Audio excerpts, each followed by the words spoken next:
What's up guys, Kier here, welcome back.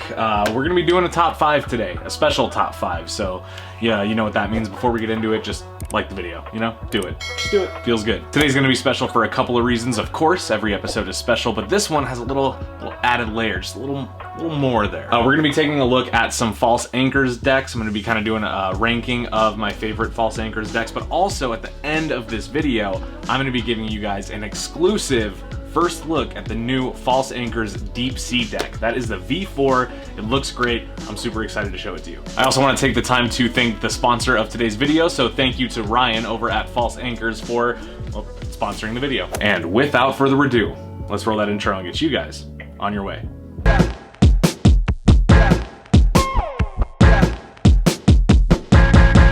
Let's go. Okay, so we all know why we're here. I'm just gonna dive right into it. You guys know I love the False Anchors playing cards. These are some of my favorite decks in general, so definitely excited to make this list. It was kind of difficult, but that's what's fun about it. All right, now I'm actually gonna be doing this backwards. So I'm gonna start with my favorite one, the one that I think I use the most, and then I'm gonna be going into the ones that I'm less interested in or that I gravitate to least. I'm gonna be doing that because this is all gonna be building up to what I think is gonna be a very exciting end of the video where I get to show you guys the new deck. Okay, so let's go. Coming in, my favorite False Anchors deck, we're going with the False Anchors V2. This is just one of those decks. It's perfect for an EDC. You can kind of just walk around and do magic with it. It's got standard faces. It's on crushed USPCC stock, so it feels super good. These cards are also marked, which make them ideal for magic performances, and that is always something that adds a little plus. I've been working on Waterbend. Let's see if I can. Almost. That was almost it. That was almost it. Dropping cards. So yes, definitely V2 as my favorite.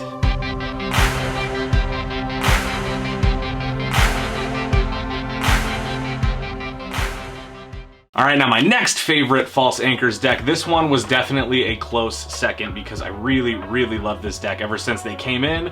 I had the prototype, but the finished version way better, and that is the False Anchors V3 Standard Edition. This has some amazing colors. I really like this kind of green, teal, turquoise. I don't even know what that is, but I love the color so much.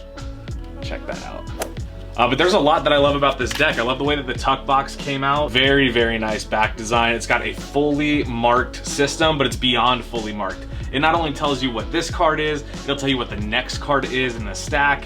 It's got all kinds of information that you can get just from looking at this mess and flurry of anchors. This was also designed by my buddy Solomon, so I really like these cards and I really like the people that made them. All right, now next, this one was tough. This was probably the toughest call because one of them, I like the tuck box miles more than all of the False Anchors boxes, but the other one, I like the cards and there's kind of a legacy and a history to them. So I'm going with False Anchors V1 for my next one. Now this deck it's just one of those nostalgic special decks. I got it before I knew Ryan, way before I knew Ryan actually. I got these cards when they were new, fell in love with them. I did a review, one of my first YouTube videos was reviewing this deck. And I did a tutorial with the gaff card that comes with it. So just a special deck of cards, probably should be my number one because it's right there on my heart, but you know how it is. These cards though are marked for suit, so there's you know, undoubtedly a trend with False Anchors decks being marked. I really just like the simplicity of this deck. It's very simple. The anchors are just kind of repeated into like almost like a bee stinger pattern, and it's just got like a nice thin border. The cards feel good, they last forever. There's just nothing about them that I don't like. All right, now by process of elimination, that leaves us with the False Anchors V3 Special Edition. Now here's the thing with this deck. I'm not too fond of the back design being pretty much white and just a lot of negative space. It does leave a lot to be desired just in terms of my personal style, but this is undoubtedly the best tuck box that False Anchors has ever produced, period. Definitely gonna have to do some B-roll to just do justice to this box, but you guys, it is fully matte, embossed, foiled. It's got everything that you would want from a collector level tuck box. It literally just looks like you're staring into the ocean, and it feels kind of like it has like a matte finish. It almost feels like sandy, you know, and I really appreciate the time that goes into something like this.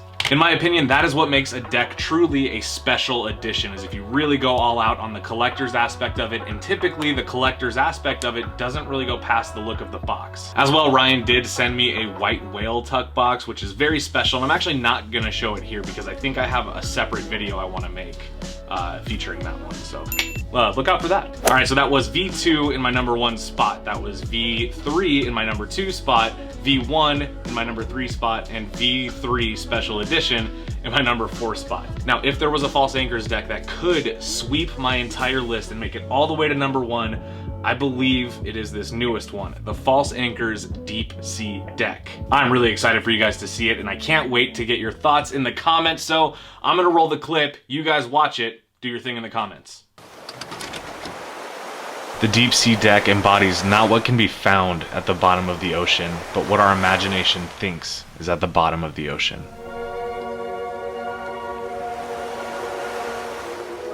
Sometimes the best way to understand the big ideas is just to let your imagination fill in the blanks, and a lot of times that makes them even more exciting and magical than the reality of it.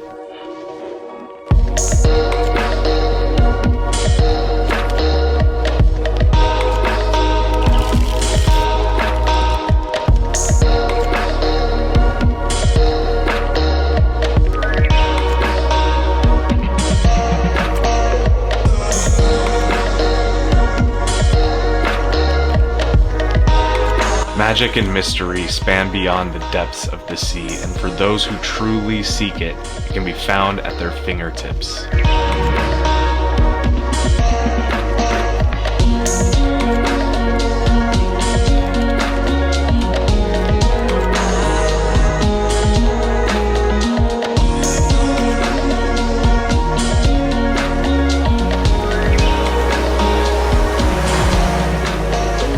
There's magic everywhere.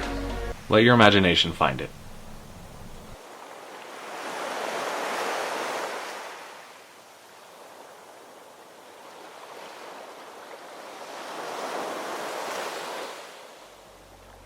Well guys, thank you so much for watching today's episode, and again, thank you to Ryan for sponsoring today's episode and making all of this possible. Ryan, I'm talking directly to you right now, my friend. I love the new deck. I am excited to see it come to life. I'm excited to see the real things past the prototype, and I'm beyond excited to see whatever you're gonna do after that. For the rest of you, these cards will be available very soon via Kickstarter, so I'm gonna leave a link if Ryan has one. If not, come check back in a couple of days. I'll update it as soon as I get one. I would recommend going to buy the cards. They'll be printed by the USPCC. The design work is insane. My favorite thing about it is absolutely the faces of the deck. The face cards are unbelievable. The court cards, I can't talk about them enough, and I didn't want to show them too much. I want to leave some mystique for when you guys get the real thing, so you can see how the artwork comes out, but it looks great. All right, everybody, thank you all for watching today's episode. I love you all very much. Peace out.